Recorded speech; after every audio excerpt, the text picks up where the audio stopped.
endoscopy is supposed to be a part of your MD/MS curriculum.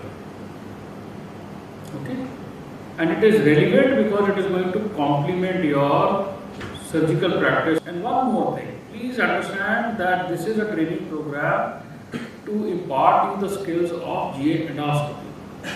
Endoscopy is not gastroenterology. Okay, so you are going to be endoscopists. You are not going to be gastroenterologists. And the journey begins by learning upper GA endoscopy, diagnostic, and then sigmoidoscopy, colonoscopy, and then these therapeutic procedures.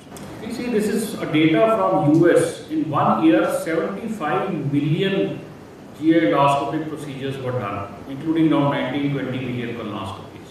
So many colonoscopies because they have a colonoscopy screening program there for colorectal carcinomas. And this is just in 1 year. And this is only data from US. Now multiply that by the population of India, and then you can realize how many endoscopic procedures are being done. We are actually running short of endoscopists. You know, earlier laparoscopy was also known as endoscopy. In fact, interestingly, if you know this, endoscopy and laparoscopic have common origins. They have originated from the common roots. You know, even now you call it SAGES. You have heard of the SAGES Association? What is that? Society of American Gastrointestinal Endoscopic Surgeons. It is a society of laparoscopic surgeons. So earlier it was all endoscopy, and later on when laparoscopy became established as a specialty, then just to differentiate, now endoscopy refers to luminal GI flexible endoscopy and laparoscopy is laparoscopy. One more reason why it is more relevant for surgeons to learn endoscopy. Look at this chart. This is very interesting what is happening here. This blue line here represents the surgical work volume. Over a period of 100 years, from 1900 to 2000, for 1 century, they charted all the surgical work, all the surgical cases world over which they were doing, and it was somewhere here like 100. Okay, and this green line here represents the number of cases which were done endoscopically, or GI endoscopists were doing that. It is on 2025. It is 1/4 of the number of surgical cases being done. Always the number of surgeries being done were much higher than the number of endoscopy or endoscopic procedures. You see here, this graph is around here at 2025. This is at 100. But look what happened around 1970s, 1980s. See this? This graph of is coming down, down, down, down. How do you explain this? Does that mean that the number of surgeons now suffering from surgical problems is decreasing?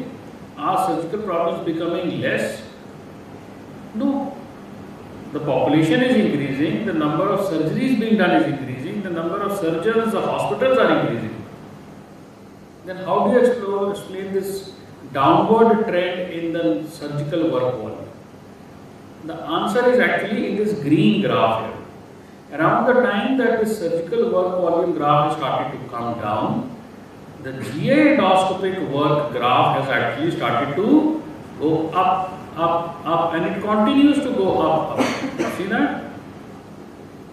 So the simple explanation of this is what is happening here is that more and more surgical cases, surgical diseases are now being treated endoscopically. You understand? The overall number of surgical cases is increasing. But now there is a paradigm shift in how we are treating or managing those surgical problems. More and more such cases are now being managed via endoscopy. So endoscopy is emerging as a new way of treating surgical patients. And who is going to treat the surgical patients? Where is that patient going to go? To a surgeon. Isn't it? First of all, that patient will come to you as a surgeon with a surgical problem. Isn't it? So, it is one way of looking at GI endoscopy, how it is relevant for surgeons is that now more and more surgical diseases are being treated endoscopy. Okay? Let me show you one more graph, and this is even more interesting. see here, all the graphs, each one of them basically represents one subspecialty of surgery, and you can take any subspecialty, whether it is upper GI, whether it is colorectal, whether it is bariatric, or whether it is hepatobiliary. Major subspecialties of surgery. These are the graphs representing the number of cases in which endoscopy was used to manage a surgical complication. And see, all the graphs are again with time, starting from the late 1990s till 2015, all the graphs are going up, up, up, up, up. This simply shows you that more and more cases of surgical complications are now being managed by some sort of an endoscopic procedure. Just to give you an example, you just, as a surgeon, you just did an anastomosis. You just did a routine gastrojejunostomy. And on the second, third day, patient now presents with hematemesis, there is bleed happening. What would you like to do now? What is your option as a surgeon and what is your option as an endoscopist? Would you like to go in and open and re-explore? No.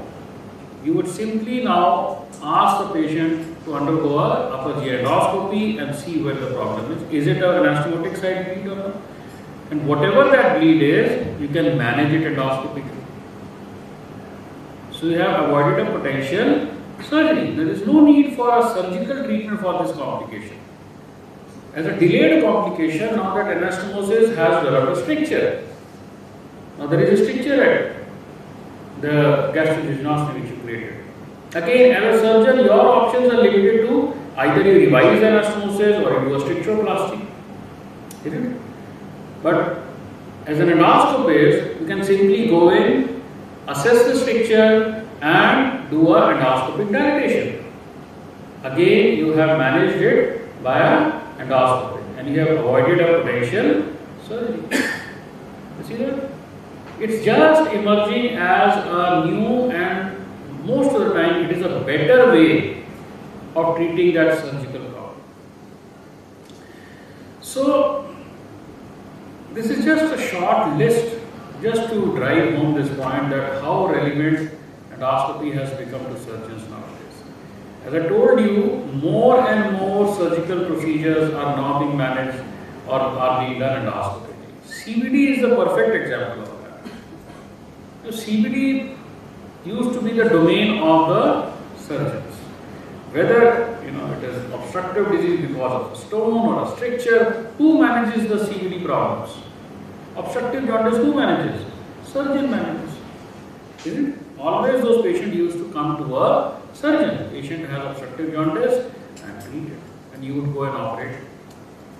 Now, whether the obstruction is because of a stone disease, or the patient is suffering from some side of a periampullary carcinoma, the patient has cholangitis, pancreatic stones, all problems related to the extrahepatic biliary ducts most of the times are now being managed via ERCP. Endoscopist is managing. So CBD now no longer belongs to the surgeons. It has moved out of the field of surgeons. In fact, we have just handed it over to somebody else who is more keen to do those procedures endoscopically. Surgeons are not taking interest and your scope, your field is basically shrinking. Ecclesia is another example. Ecclesia cardia. Surgeons used to treat it by doing a Hellas cardiomyopathy. Isn't it? Whether you are doing it open or laparoscopic. Surgical treatment? No. Now, POEM procedure, which is an endoscopic way of doing that same myotomy, is becoming almost like a gold standard for the management of ecclesia cardia. Another surgical procedure has now slowly it is becoming obsolete because almost all majority of those cases of ecclesia are now being managed endoscopically. So all cases of GI bleed, early GI nasoplasm, some of the other examples, they're all now, so these are all surgical conditions, isn't it? They're all being managed endoscopically. Simple procedures like feeding gastrostomy if you're planning to do. Feeding gastrostomy. you have a better parallel option of it in endoscopy. This is known as percutaneous endoscopic gastroscopy. So that procedure can be done under local anesthesia. It takes 5 to 7 minutes and not even a single stitch is required. See that? So it is a much better, more sophisticated technique, and the patient can be started on feeding 4 hours after that. Can you do that after a feeding gastrostomy? No, you will have to wait, isn't it? So I, being a surgeon, I know I used to do feeding gastrostomy. Now I have not done one in the last 10 or 12 years. Because I know PEG is a better option. I'll go ahead and do it. Another example, see pseudopancreatic cyst after episode of acute pancreatitis. And you have that large collection there, whether it is a pseudocyst or whether it is a Vaughan. These kind of lesions are now routinely being managed by endoscopic radiation. You know, as a surgeon, you would have done a cystogastrostomy or a duodenogastroscopy, isn't it? You would do an anastomosis, you will go in and operate and either anastomose or open that cyst of collection into the stomach or into the duodenum, depending where it is placed. Well, endoscopic drainage of these pseudocysts or even a Vaughan is a much better, less morbidity is there. Patients tolerate these procedures well. So see, slowly and slowly, more and more of these surgical procedures are now being done endoscopically. And if the surgeons don't learn these procedures, then what are the surgeons going to do now? See, as I told you, it is just emerging as a new, different way of managing surgical diseases. That is why it is relevant for the surgeons to learn endoscopy today. And it is not something new which we are trying to propagate here, that surgeons should learn endoscopy. Association of Surgeons with Endoscopy it goes back to centuries. You know, in fact, all the major milestones, major techniques, whether it is a PEG, whether it is a endoscopic sclerotherapy, or whether how to do a good colonoscopy, surgeons have been involved in refining and developing and promoting these techniques. So if you look at this timeline, most of the major milestones in endoscopy, whether it is upper GI, colon, or even ERCP, most of these procedures were first of all done by a surgeon. Even today, if you look at, why go somewhere else? If you look in India also, some of the world-renowned endoscopists we have in India, most of them are surgeons by practice. But Professor Amit Maldev is there in Bombay, if you are familiar, he is in Hiranandana there. Or Dr. Amol Pape is there, somebody is from the West, he is in Pune there. Dr. G.V. Rao is in AIT. These are all world-renowned endoscopists. And they are all basically surgeons by training. Okay? So it is very relevant for surgeons today to realize this, how important and relevant it is, and you must learn.